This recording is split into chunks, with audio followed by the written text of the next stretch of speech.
studies at Francis Douglas College in Plymouth. This is the third year that our school has been at this event, and I think it's very unique and very worthwhile, and very worthwhile for teachers as well. Great networking, but also learning about things we've never really explored much in our schools. That's the European Union. So, but I'm actually leaving next term.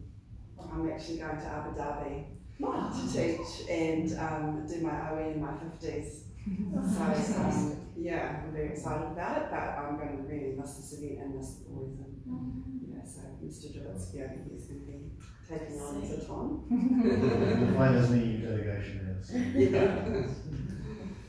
Nick Stahersky from Horowhenua College in Levin. It's an hour up the road, or an hour and 40 if we tried to drive down here this morning in that traffic, which we did. But yeah, it's just English teacher and head of teacher in charge of the debating club, which is where all of the kids that have come down here are from. They love to argue, and I try to get them to do it in a way which is not in the classroom against their teachers, which is with each other, which is good. And no, I had 5 go to Christchurch last year, and they loved it so much, and they told everyone about it. And now we've got 10 coming here, and I could have brought 15. But it's great to have competition for it too, and have them really, being into it. So I'm sure that any events like this in the future will have plenty of kids who want to come. I'm Mike Drury from Christchurch Boys. So we went to the Christchurch event last year, and took quite a few year 11s there, and they had a great time, and looking for some opportunities for year 13s in particular. So got 3 boys here, and they have a ball, so it's great. I'm a parent. My name is Heather. I drove 4 year 9s here from Spotswood and New Plymouth. They kind of just decided they wanted to do it and egged each other on, and they're having an amazing time. I think they are recognizing that they are lower on the totem pole, but they're dealing with it, and they're it's a great experience for them. So yeah, I mean, just listening to all of you, I'm thinking, gosh, this would be great for Spotswood to do some higher level year groups and just more numbers. So it's been amazing. So thank you. I'm Raphael Andrews, and I am from Michael Clay.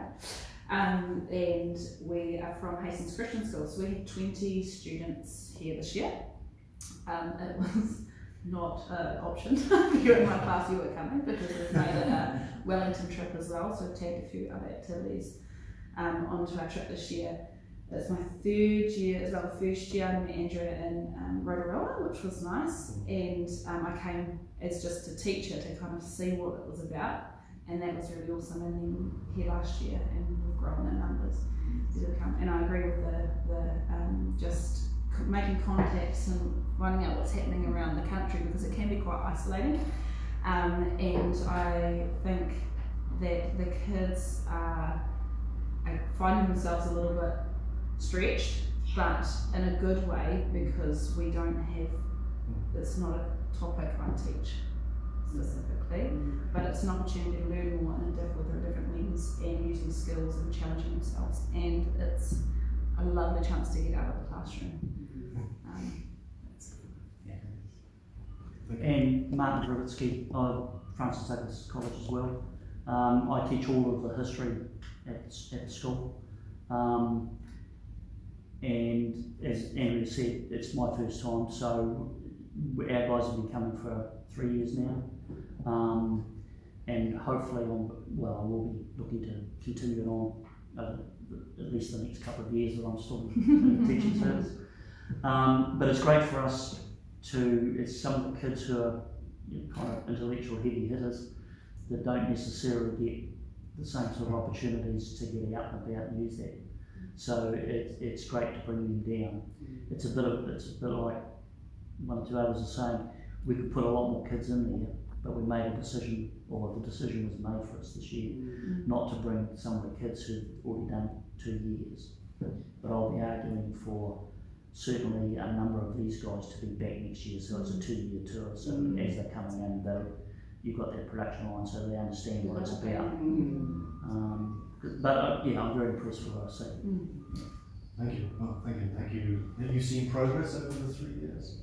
Well, I mean, we doing Well, the same, or we in getting terms better? of my students or the program The program, itself, the absolutely. And I do appreciate that when I do give feedback, it's always, I get lovely emails back, and it's all positive. So I definitely have seen growth, and even and just slightly reshuffling the timetable worked quite well for the engagement with the students, and I definitely agree with that. I think the guest speakers are also great because it gives the students an opportunity to see the different options there are in humanities, because one of the questions a lot of parents ask me is, what career with my contextual class? And I take history, social studies and classics as a bit of a mix in senior school. We're a very small school, so we're very flexible, but I kind of say, well, actually the world is your oyster. I'm not going to point you in a direction saying, oh, you have to do, and make it small, but by coming and experiencing different places. And I'll back it up with history, because Just we're constantly options. having this Why fight, learn why learn it, and our numbers have been impacted considerably over the last 5 years, and so giving a greater range for them. And some of these guys, like we've had the last couple of years here, trying to say to them, well, you could go and do history, but you're not going to end up being a historian necessarily, but you can be a diplomat, or you can be, all of this range of possible policy analysts and all this range of things. And being in a place like New Plymouth, they don't really get that until they actually see it. And can I also add that I really appreciate the low cost of coming to it, because it is a high cost to get. That is a factor to get any group of kids anywhere, and the fact that there's food and that we're at Parliament and it's not costing an arm and a leg is a huge incentive to get us here. So we do appreciate that the cost factor and what goes to make something like this happen. Having Ambassador overnight is so impressive. But the comment she made yesterday about how important New Zealand is to the EU, that would never cross the minds of our young people. Isn't that interesting? And my carload of kids on the way in brought that exact statement up. It's so funny you mentioned that. I think they were so amazed by it. Yes. To see somebody of such stature mention such enthusiasm about it. Sadly, it rarely crosses the minds of New Zealand's journalists. Yes. Hopefully, this wasn't explicitly stated yesterday, but they're hoping to have big signatures in Europe next month for the final FTA, and there'll be, whether it's Christians or someone else will be there. So perhaps there might be some reporting and then feed into it. One of the interesting things she said to me yesterday was that New Zealand has not traditionally been an aggressor. Therefore, we often get a seat at the table when other people don't. And she mentioned soft power in terms of our negotiating skills as a country. I thought that was really interesting. And that we often can be in a room that other people don't get into because of that. So. And they'll pick up relevance. So there was an article in this morning's paper about Meta being fined 1.2 billion by the EU over the privacy thing and all the rest of it. No, we were talking about it at the table this morning, and so then they can see this idea of a collective bargaining and collective strength of numbers and how that can work out, and they can make those connections which they wouldn't do if they were just sitting in their classrooms. And one of the big concerns with the new New Zealand Aotearoa New Zealand Histories curriculum and social studies refresh is that it's very inward looking. It's very focused on New Zealand, which is very concerning.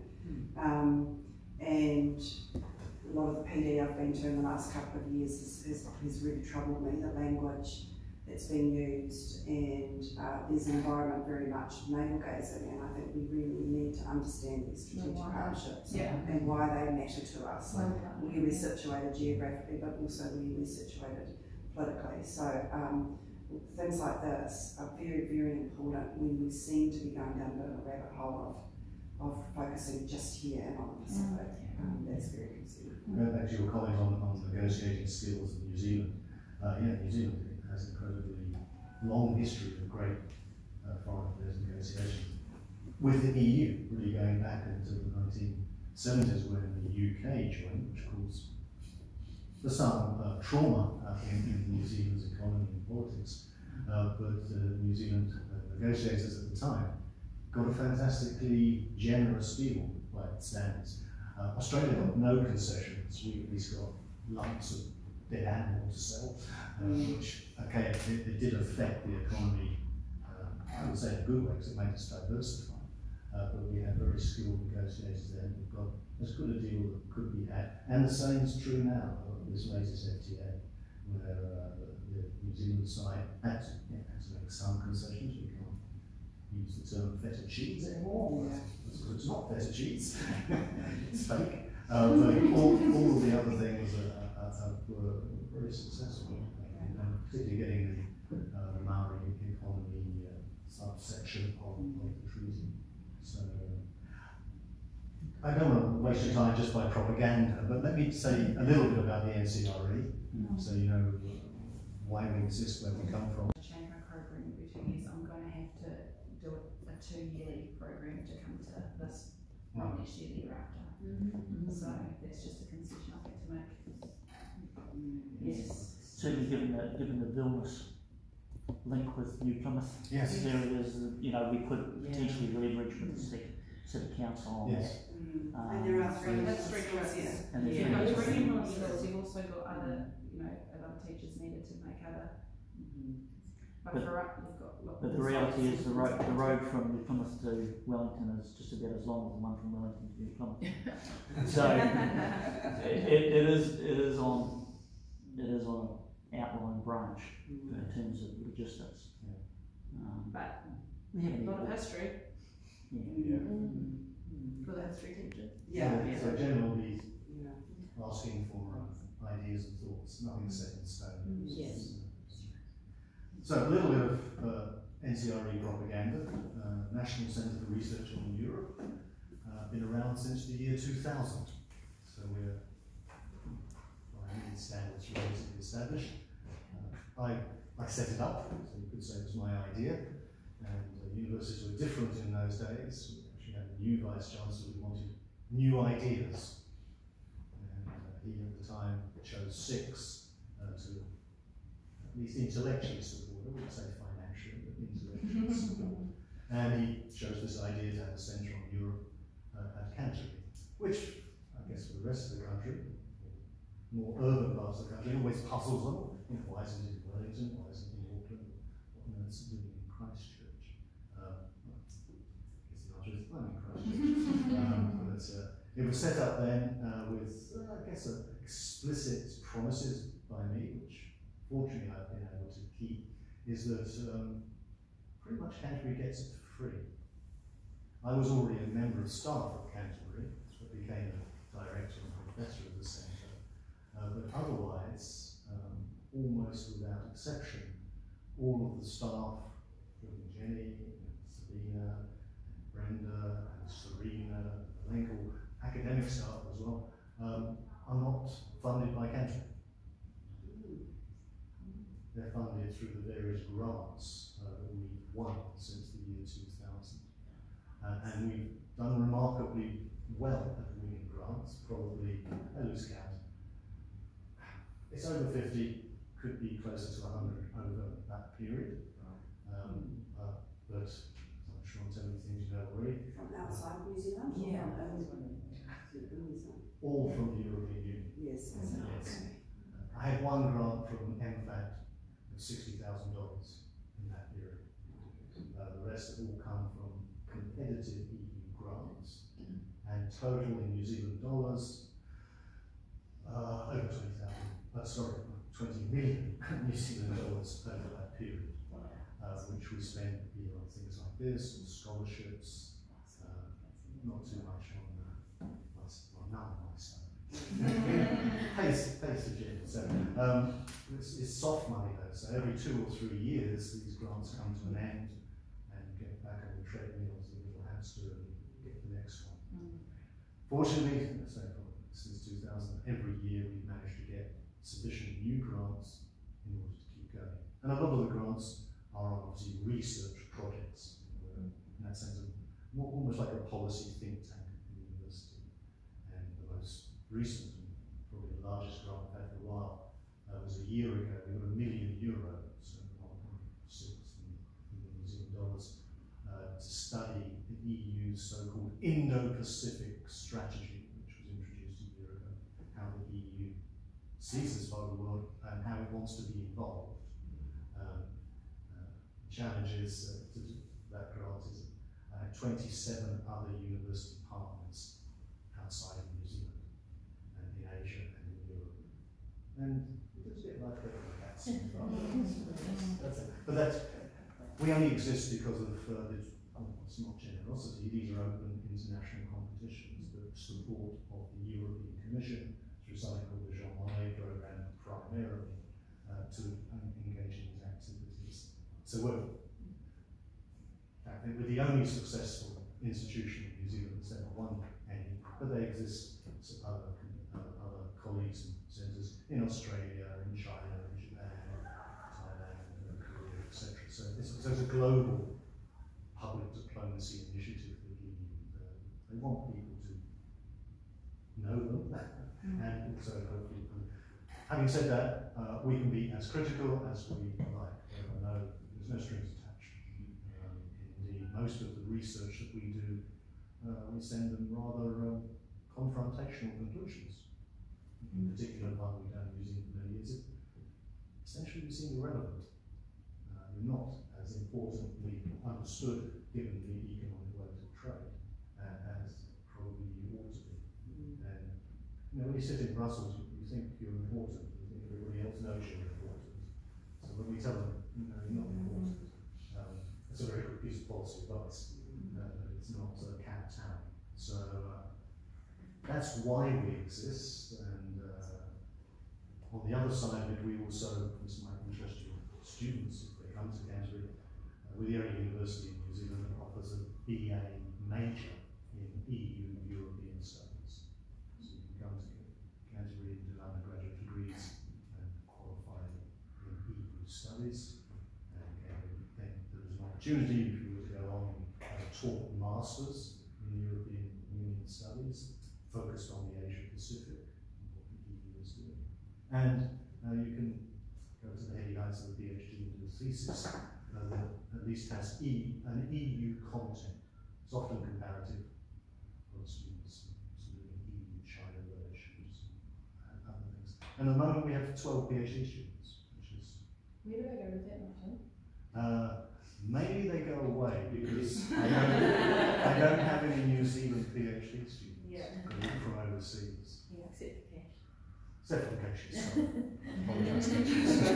Thanks, Mike. Where are you going, Cassius? But yeah, most of them will go back. Some continue in academia, but otherwise, they go into policy areas, they go into MD, they go into MFAT equivalents in their country. In that sense, because again we've been around since 2000, and despite some early, the right term to use, not boxing, but early confrontations with Auckland, we remain the only effective EU centre in New Zealand. No other universities really taking up the challenge. So, hopefully. And well, over that time, we've produced over 50 PhD students. Some have gone into academia, some into government. A couple have ended up as ambassadors as well. So that's us. If I just give you some headlines about what I think the EU means and why it's important for students at university as well as at schools, and then Q&A, because there may be specific things you really find useful in your own teaching. To me, I always try to persuade students the most important thing, from my point of view, about the EU is that it is based upon multiculturalism. Don't say it's based on economics or politics or whatever. It actually can only work if multiculturalism succeeds. And there's no guarantees. There is no guarantee. But it's crucial because the whole principle of the EU, of doing away with internal borders, is that it shouldn't matter what language you speak, what religion you are, what ethnicity you are an EU citizen with rights to work and live, be unemployed wherever you like. And it's that new concept of doing away with internal national borders. And that still, I think, is a unique ambition, certainly not an easy one. But turning to New Zealand, I would hope the results of the 2023 census will at least raise the profile of New Zealand, whilst it may be essentially a bicultural society, is becoming a multicultural reality. And therefore the comparison with what the EU has done, how it manages, it's not automatic that the French and Germans like each other. There's history, some history that suggests this is not necessarily normal. But it has to work at a multicultural level. And their language is really important. The level of multilingualism is evident amongst citizens in Europe is really quite terrifying, really. Nina O'Brien is a typical example. Crosby says only fluent in 4 countries, four languages, Security and okay, she works with the institutions, but all schools in the European Union have a compulsory sort of language in their students' profile, which is almost always English. So that multiculturalism, I think, is crucial. Obviously, again, Nina talked on this, its origins, and hopefully still its driving force, is about peace. It's to stop history mimicking, if not repeating, past problems. So that initial emphasis on joining key industries and economic governance amongst the original 6 members, something all, was a fundamentally brilliant political idea in the 1950s, when coal and steel, as was the original one, were the instruments of war. Sort of are still, actually, but certainly were then. So this notion of joint control and ownership, based upon the demand for peace for the region, is fundamental. Not perfect, as we know, because everyone sort of tries to get the 1990s and form Yugoslavia, let alone the Ukraine now. So still a work in progress, and that's also sort of thing I try to, let's just say, I only remember one thing from my lectures, it's a work in progress, and there is no guarantee it can go wrong. People thought Brexit would be the beginning of the end. In fact, Brexit's been one of the best things for the European Union, because the solidarity of the other 27 has really come together. And, should we say, the downside of Brexit that has slowly been revealed in the United Kingdom has made no other country in the remotest chance of leaving, because the costs are just too high. So Brexit, yeah, it was a good thing from an EU point of view, even though it's still madness. Can you elaborate on that a little bit more? Why it's been such a bad thing, or such a positive thing for the EU? Well, so my own history, I'm Anglo-Irish, and so I play for both teams, if you like. Play for the EU as well as for the UK. There's no doubt, ever since, well, when Britain joined in '73, people may forget, historians, that Britain was economically in the bottom divisions, was not succeeding very well. And the EU, through the 70s, was an important economic vehicle to develop the British economy.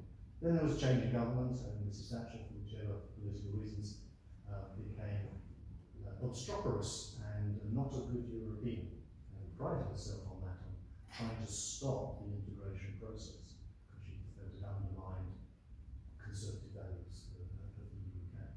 So throughout the 80s, but into the 90s and into this century, Britain has always been the reluctant European, and has actually, it's had some positives. I don't think it's that totally anti-British, anti-English even. I mean, Britain was behind the single market with the freedoms of taking it. They wanted that economic freedom. They didn't quite like the ability of freedom from migration. So they were cherry picking. So they did help in some ways, but by and large, the UK was slowing down the consensus, because still to some degree now, but not as much as in the past, to make significant progress in EU policy areas, you need the consensus of 27. That's been remarkable over Ukraine. That consensus has remained. So when Britain has left, that automatic break has been removed. There might be other countries who might be intellectually close to the British, but you could always hide behind the British and they would do the dirty work. So the EU now has no excuses if it wants to do new things collectively. There's no automatic veto, and I think that has really helped the EU. Macron has been particularly aggressive, as a making France now more lead with initial ideas, and which it's a matter of balance too. But I think the gains outweigh the costs, of course. Especially the third country, from New Zealand's perspective, people who presume the EU must be less relevant, smaller.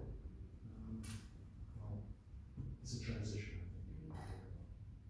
And particularly from New Zealand point of view, it takes out the colonial overtones. UK is not in the EU. The EU is something completely different. I think that's going to take a while for people to sort of fully come to terms with. And the flip side is the UK requires new friends. Yes. Start with the old friends. Yeah, it's happy to sign up to anything if you'll be my friend. Yeah.